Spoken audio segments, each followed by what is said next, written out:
पाकिस्तान 9 मई GHQ हमला case, Imran Khan WhatsApp link पर अदालत में पेश वकला ने फिर बाइकॉट कर दिया। पिछली बार अब के वकला को बानी से बात कराई वो तकरीर करना शुरू हो गए। ट्रायल कोर्ट हाई कोर्ट की हिदायत और अहकामात नज़रअंदाज नहीं कर सकती। रावलपिंडी की इंसदादे दहशतगर्दी अदालत के जज अमजद अली शाह ने 9 मई GHQ हमला केस से मुताल्लिक इमरान खान की 2 दरखास्तों पर समाअत की, जिस सिलसिले में बानी PTI के वकील फैसल मलिक और सलमान अकरम राजा अदालत में पेश हुए। दौरान समाअत वकील सफाई ने कहा कि इमरान खान ने दरखास्तें दायर की हैं कि 19 सितंबर की अदालती कार्रवाई और CCTV कैमरों की फुटेज फराहम की जाए। जेल ट्रायल मुंतकिल करने से मुताल्लिक हाईकोर्ट ऑर्डर्स तक अदालती कार्रवाई रोकी जाए। वकील फैसल मलिक ने कहा कि इमरान खान से मुशावरत तक अदालती कार्रवाई का हिस्सा नहीं बनना चाहते। इस पर अदालत ने कहा कि गुज़िश्ता समाअत पर अब की बानी PTI से बात कराई, उन्होंने अदालती कार्रवाई का बाइकॉट किया। अब व्हाट्सएप कम्युनिकेशन को हाईकोर्ट में चैलेंज करें, अदालती कार्रवाई नहीं रोकी जा सकती। इस दौरान प्रोसिक्यूटर ने दलाइल में कहा कि गुज़िश्ता समाअत पर वकला सफाई ने अदालती कार्रवाई का बाइकॉट किया। आज की समाअत में अदालत वकला सफाई के किसी सवाल का जवाब देने की पाबंद नहीं। वकला सफाई एक दिन अदालत छोड़ कर जाते हैं, दूसरे दिन कहते हैं हमें वक्त दिया जाए। वकला सफाई का कंडक्ट बता रहा है ये ट्रायल के लिए संजीदा नहीं, ये सिर्फ और सिर्फ अदालत का वक्त ज़ाय कर रहे हैं। सलमान अकरम राजा ने दलाइल में कहा कि अदालत हुकूमती हिदायत पर नहीं, आइन के मुताबिक चलती है। ये नहीं हो सकता काल कोठरी में बंद शख्स को व्हाट्सएप कॉल पर पेश करें।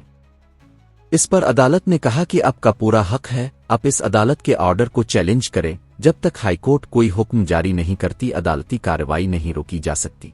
पिछली बार अब के वकला को बानी से बात कराई वो तकरीर करना शुरू हो गए। ट्रायल कोर्ट हाई कोर्ट की हिदायत और अहकामात नज़रअंदाज नहीं कर सकती। अदालत ने फरीकैन के दलाइल सुनने के बाद इमरान खान की दोनों दरखास्तें खारिज कर दें। इमरान खान की अदालत में पेशी बाद अज़ा 9 मई GHQ हमला केस में इमरान खान को व्हाट्सएप लिंक पर अदालत पेश किया गया, जहां वकला सफाई ने बानी PTI से बात करने की इजाज़त तलब कर ली। अदालत ने वकला सफाई की इमरान खान से बात कराई, लेकिन आवाज़मी खलल और बानी की शक्ल वाज़े नज़र न आने की शिकायत पर वकला सफाई ने कार्रवाई का बाइकॉट कर दिया और इमरान खान के दोनों वकला अदालत से बाहर चले गए। 8 गवाहान के बयानात कलमबंद। दौरान समाअत अदालत ने इस्तिगासा के 8 गवाहान के बयानात कलमबंद किए, जिनमें additional director PEMRA Nadir Khan, technical assistants FIA Anees Arrehman और मोहम्मद इमरान शामिल हैं। इसके अलावा deputy directors PID Muhammad Tariq, Husnain Wazir साबिक, असिस्टेंट कमिश्नर मोहम्मद अब्दुल्ला और इरशाद भट्टी और सेक्शन अफसर वजारत दाखिला बिलाल अहमद भी गवाहान में शामिल थे।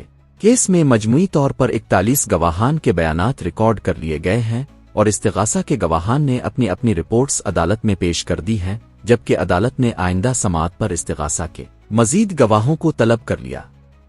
गवाहान के बयानात रिकॉर्ड कराते वक्त इमरान खान व्हाट्सएप लिंक पर मौजूद थे। इंटर्नशिप और मुलाजमत, नौजवानों के लिए बड़ी खुशखबरी आ गई। वजीर बराए IT and telecom Shiza Fatima ने IT इंडस्ट्री से वाबस्ता नौजवानों को बड़ी खुशखबरी सुना दी।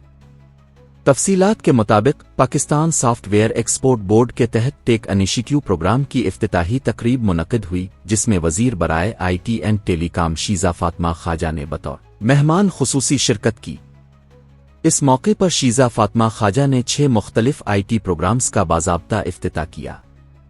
वजीर IT ने कहा कि वजीर आज़म की हिदायत है कि IT के शोबे में नौजवानों के लिए ज़्यादा से ज़्यादा रोज़गार के मौके पैदा किए जाएं, क्योंकि मुल्क की 60% आबादी नौजवानों पर मुश्तमिल है और उनकी मेहनत और सलाहियतों से मईशत में नुमायां इजाफा किया जा सकता है। उन्होंने बताया कि वजीर आज़म यूथ प्रोग्राम के तहत मुल्क भर में स्कूल्स प्रोग्राम भी जारी हैं, जबकि IT एक्सपोर्ट सेक्टर के लिए $25 अरब का हदफ मुकर्रर किया गया है।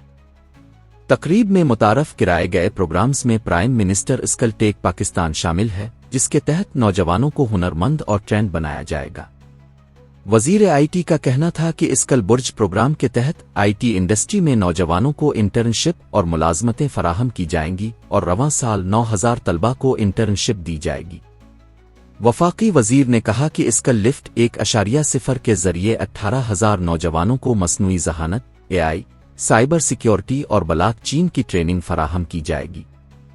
انہوں نے بتایا کہ سافٹ اسکلز پروگرام نوجوانوں کے لیے لازمی ہوگا، جس کے تحت کمیونیکیشن، فنانشل اور مارکیٹنگ اسکلز کے ساتھ ساتھ ای میل اور انٹرنیشنل مارکیٹ میں بات چیت کرنے کی تربیت دی جائے گی۔ سرٹیفائی ٹو ایکسپورٹ پروگرام کے تحت ایکسپورٹ کو فروغ دینے کے لیے بین الاقوامی فرمز سے معاہدے اور سرٹیفکیٹ کا اجرا کیا جائے گا۔ اسی طرح مرکز پروگرام کے تحت آئی ٹی کمپنیوں اور اسمال انڈسٹریز کے لیے 24 جولائی سہولت مرکز قائم ہوگا، جو رجسٹریشن، ٹیکسیشن اور شکایات کے ازالے میں مدد فراہم کرے گا۔ وزیر آئی ٹی نے کہا کہ سعودی عرب کے ساتھ تاریخی معاہدہ ہوا ہے، جبکہ ورلڈ بینک اور اے ڈی پی کے تحت بھی پاکستان کے ساتھ پروگرام شروع کیے گئے ہیں۔ انہوں نے کہا کہ امریکہ اور چین کے ساتھ تعلقات بہتر ہو رہے ہیں اور سب مل کر آئی ٹی انڈسٹری کو فروغ دینے کے لیے کام کر رہے ہیں۔ شیزہ فاطمہ خواجہ نے کہا کہ وزیر اعظم سمیت تمام ادارے اس مقصد کے لیے سرگرم ہیں اور ہم روزانہ 18 سے 20 گھنٹے محنت کر رہے ہیں تاکہ آئی ٹی ایکسپورٹ کے مقررہ $25 ارب ہدف کو حاصل کیا جا سکے۔ انہوں نے اس عزم کا اظہار کیا کہ صحت، تعلیم اور زراعت کے شعبوں میں بھی آئی ٹی کے ذریعے بہتری لائی جائے گی۔